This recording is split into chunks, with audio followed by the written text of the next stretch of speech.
অপূর্ব ভাই আমার, অপূর্ব অপূর্ব, চোখে জল ধরে রাখতে পারছি না। নিধিরাম মশাই, নিধিরাম মশাই এসছেন নাকি? এই তো নিধিরাম মশাই এসছেন।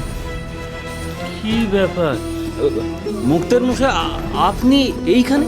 আমি আজ আমার ভাইয়ের বাড়িতে এসেছি, আপনি হঠাৎ এখানে জুদা হলেন কেন? আমি আসতাম না, কর্তা মশাই আমাকে এখানে জোর করে পাঠালেন। জোর করে? কিসের জন্য?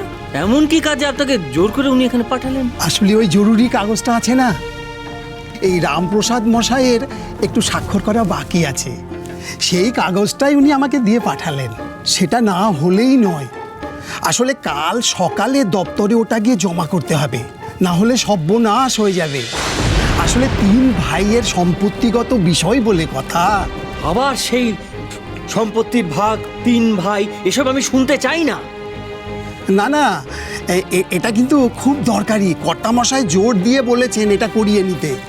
আর বিশ্বনাথ তো এটা স্বাক্ষর করেই দিয়েছে। ও, বিশ্বনাথ স্বাক্ষর করে দিয়েছে বুঝি?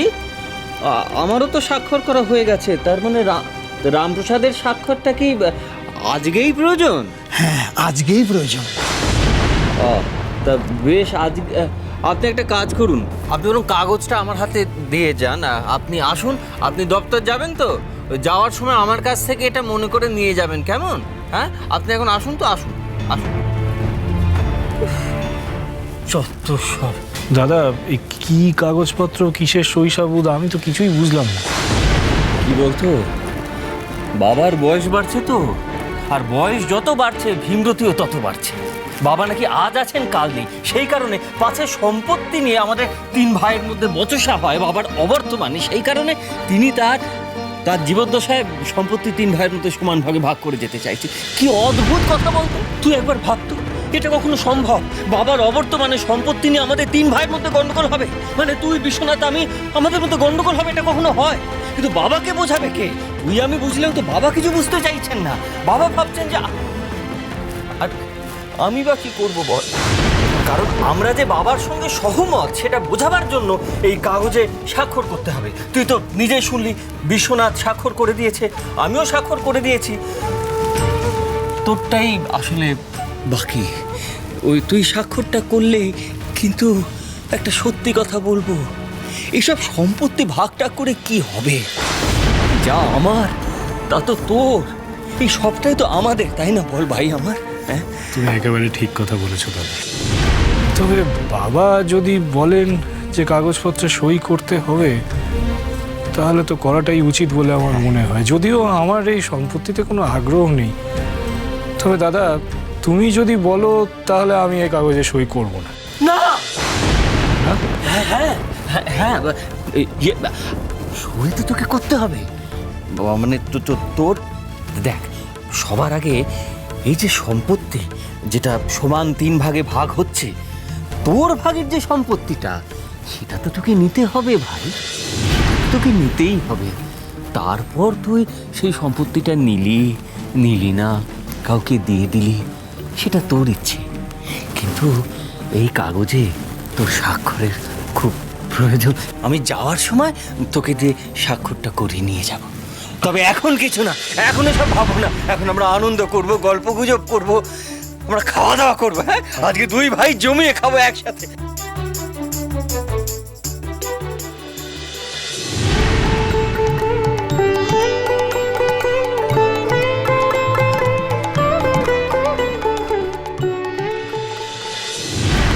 বলছি কি দিদি, আমি এভাবে খেতে বসবো না, এবং আপনার সাথে খেতে বসি।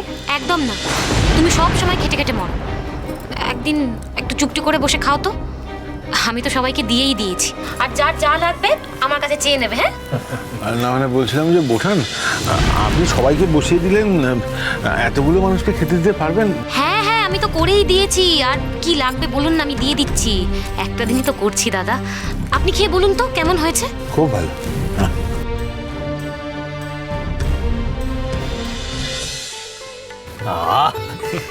কতদিন পর নতুন বউয়ের হাতের রান্না খেলাম। হ্যাঁ, তোমার হাতের রান্না কিন্তু আরো খোলতাই হয়েছে নতুন বউ। আপনারা যে খুশি তাতেই আমার প্রাপ্তি। খুশি কি বলছো? আরে এই স্বাদ বহুদিন আমার মুখে লেগে থাকবে। বেশ তো দাদা, তুমি না হয় আবার চলে এসো। তোমার যখন ইচ্ছা করবে তখনই তুমি চলে আসবে। হ্যাঁ, সে আসবোক্ষণ। তবে ভাই আজ এবারে যাই। হ্যাঁ বেশ, এসো এসো। দাদা ওই বলছিলাম একটা দরকারি কাগজপত্রে তুমি সেই সই সাবুত করতে বললে যে সেটা। ও ও দেখেছিস? আরে আমার মানে আজকাল কিছুই দেখি মনে থাকে না। এই যে এই কাগজটার কথা তো আমি ভুলেই গেছিলাম। কে রামপ্রসাদ, কেমন আছিস? হ্যাঁ আমি তো ভালোই আছি, কিন্তু তুমি হঠাৎ এই সময় আজ বসে। না, আমি ওই খোঁজ খবর নিতে এলাম। আরে বাপ রে বাপ, নিধিও এখানে। নমস্কার। হ্যাঁ আজু, খুব ভালো হয়েছে তুই এসেছিস। এই মুহূর্তে আমার তো সত্যি প্রয়োজন ছিল। প্রয়োজন? হ্যাঁ। আমাকে কিসের প্রয়োজন? আজু, তুই এইখানটাতে সাক্ষ্য হিসেবে একটা স্বাক্ষর করে দে তো। রামপ্রসাদ এখানে স্বাক্ষর করবে, তুই এখানটা করে দে। বিষয়টা কি সেটা না বুঝে সাক্ষ্য হিসেবে স্বাক্ষর করে দেওয়া, এটা কি মানে? তোর তো অত কিছু বোঝার নেই, এটা আমাদের ভাইদের ব্যাপার। আমি স্বাক্ষর করেছি, রামপ্রসাদ স্বাক্ষর কর। সব থেকে বড় কথা, এই কাগজটা বাবা পাঠিয়েছেন। কি বল? আরে খুড়ো মশাই পাঠিয়েছেন? হ্যাঁ। আচ্ছা দেখি দেখি দেখি দেখি দেখি। আরে সেটা বলবে তো আগে। এবার দেখিনি, চোখ বুলিয়ে নি।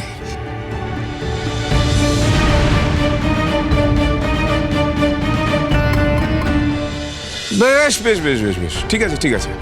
হ্যাঁ, আমি স্বাক্ষর দিয়ে দিচ্ছি। আগে রামপ্রসাদ এখানে এটা করুক, স্বাক্ষরটা করুক, তারপর আমি করে দিচ্ছি। হ্যাঁ দেখ রামপ্রসাদ। দাঁড়াও, কলমটা আনি। কই এই কই দাও দেখি তো, কোনখানটা বলো তো?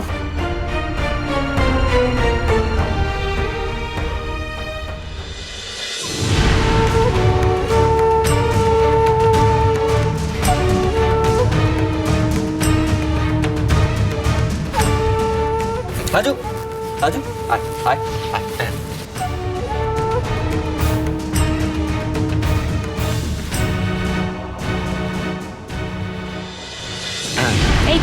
এই তো হয়ে গেছে। হ্যাঁ, এবার আপনি চলুন, আমরা এবার বেরোই। হ্যাঁ কেমন? হ্যাঁ, আমরা এবার আসি। হ্যাঁ সর্বাণী, তুমি কিন্তু এসো। হ্যাঁ একদিন আমরা খুব গল্প করবো। হ্যাঁ হ্যাঁ আসি। চলুন চলুন চলুন, আসি। হ্যাঁ চলুন না আপনি।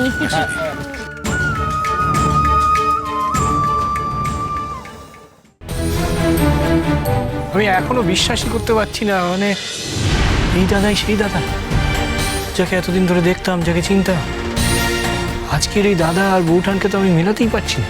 সেটাই তো ভালো, আপনারা ভাই ভাই মিলেমিশে থাকবেন, একে অপরের বিপদে ছুটে আসবেন, মাই সব ঠিক করে দেবেন, দেখবেন। জয় মা। তা ঠিক, তা ঠিক। আরে নিধি দাদা, নিধি দাদা, তারা কিসের? কি হলো? হ্যাঁ বাড়ি যাবো তো। হ্যাঁ সে বুঝলাম, আমি কিন্তু এই কাগজে চোখ দিয়ে বুঝতে পেরেছি যে এটা খুড়ো মশাই পাঠায়নি। এসব কি বলছিস কি তুই? হ্যাঁ হ্যাঁ, আমাকে বোঝাতে এসো না। আমি রামপ্রসাদ নই যে এ সমস্ত বিষয়ে ঘাসে মুখ দিয়ে চলবো। তো বুঝতেই পেরেছি খুড়ো মশাই পাঠায়নি এই কাগজ। এই কাগজ তুমি তৈরি করেছো, সম্পত্তির ভাগ বাটোয়ারা। একদম চুপ, মুখটা যেন বন্ধ থাকে। এই কথা ঘুণাক্ষরেও যেন কেউ জানতে না পারে। কিন্তু এত বড় একটা জালিয়াতি। গানের টোল খুলবি বলেছিলি না তুই? তোর টোল খুলবার জন্য যা দরকার তা আমার কাছে আছে। ব্যাস এইটুকুই? এই মুহূর্তে এইটুকুনি আছে, আর আমি তো আছি তোর জন্য। হ্যাঁ এখন আছো, কিন্তু পরে দরকারে পাবো কি? তোর মুখ যদি বন্ধ থাকে আজও, তাহলে পরে আমিও থাকবো। হ্যাঁ হ্যাঁ দেখবি, ও সব নিয়ে তোমায় কোনো চিন্তাই করতে হবে না। ভালোই করেছে, যা করেছে ভালোই করেছে। এবার রামপ্রসাদ আরো বেশি করে গঙ্গার জলে ঢুক, ভালোই হবে।